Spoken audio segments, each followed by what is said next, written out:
Other interesting cultural news, you have attacks against Tesla vehicles increasing all over the world, which again also shows how mentally vacuous people are on the left, when people on the right didn't like the fact that Bud Light famously sponsored a transgender individual who had most of their individual content appealing to kids. We just didn't buy the crap. We peacefully protest. The antithesis is leftist. Again, not all Democrats, I'm saying leftists specifically. They riot in the streets and rob stores. In this case, they're destroying property of Tesla and the owners of Tesla vehicles. It also shows how mentally vacuous they are.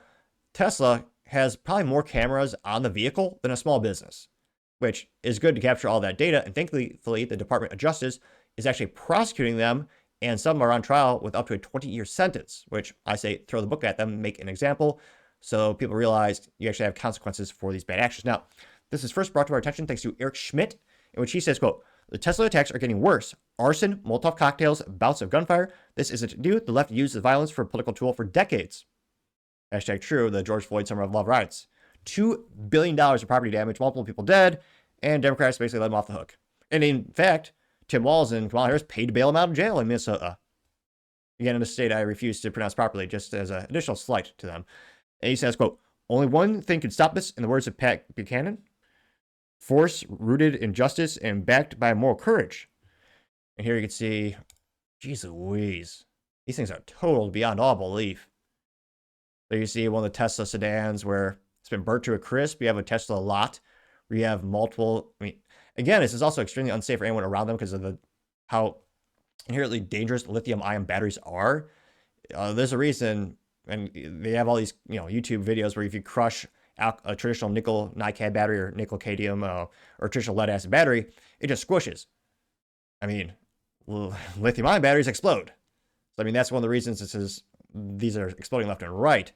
So you see a couple of Cybertrucks are also melted a little bit and they're on fire. I mean, geez Louise. These got 0.1 million views and 29,000 likes.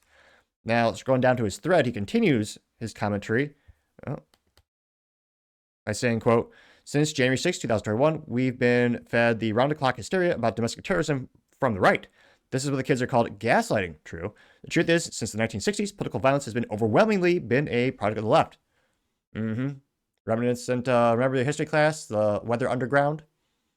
Yeah, they have a long track record. Ironically, they call themselves the tolerant left. No, that's the ultimate example of the pot calling the kettle black, so to say.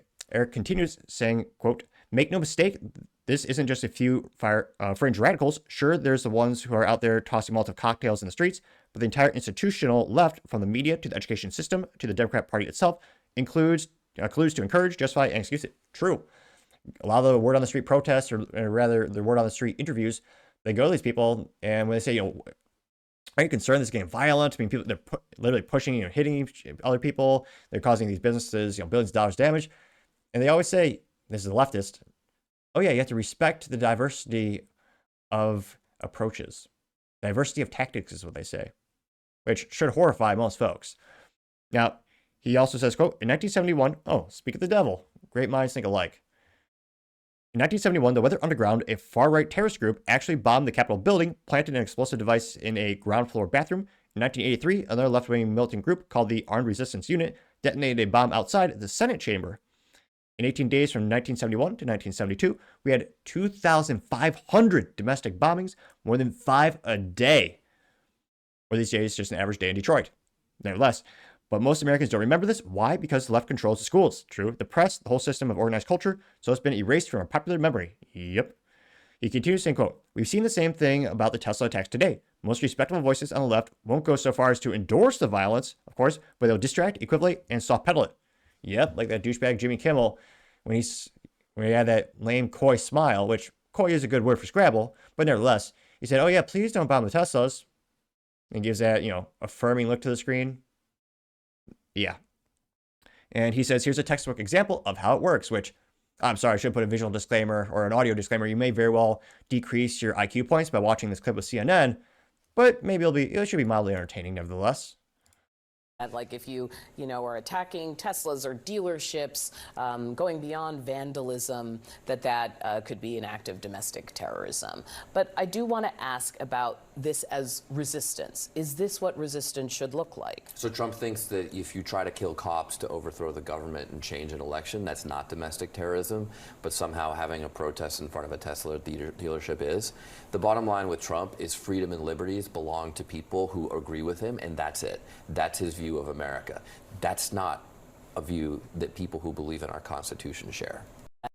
And he also, another little banner note from the CNN said, quote, Tesla hawks Tesla cars, says most should be penalized. Pull that down here. Let's see here, which actually has a little ADHD, nevertheless.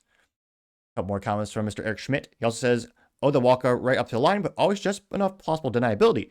As Drain's leftists open fire on Tesla dealerships, which kind of ironic, when they say they don't want anyone to have guns, they just mean they don't want you to have guns. They love the government to have guns and do their bidding. He says they'll post articles titled Kill Tesla with a picture of burning cars and then claim that they were just talking about the boycott. Eric Schmitt says, but this is how the playbook always works. From the BLM riots to the mob harassment of the Supreme Court justices, to the assassination attempts against Brett Kavanaugh and Donald Trump, the violent radical arm of the left always gets the wink and nod from respectable liberals. In a healthy political system, this lawlessness would be equally unacceptable on both sides. It'd be good for America to have a Democratic Party that doesn't encourage, excuse, and make common cause with violent lefties, let alone actually bail BLM rioters out of jail.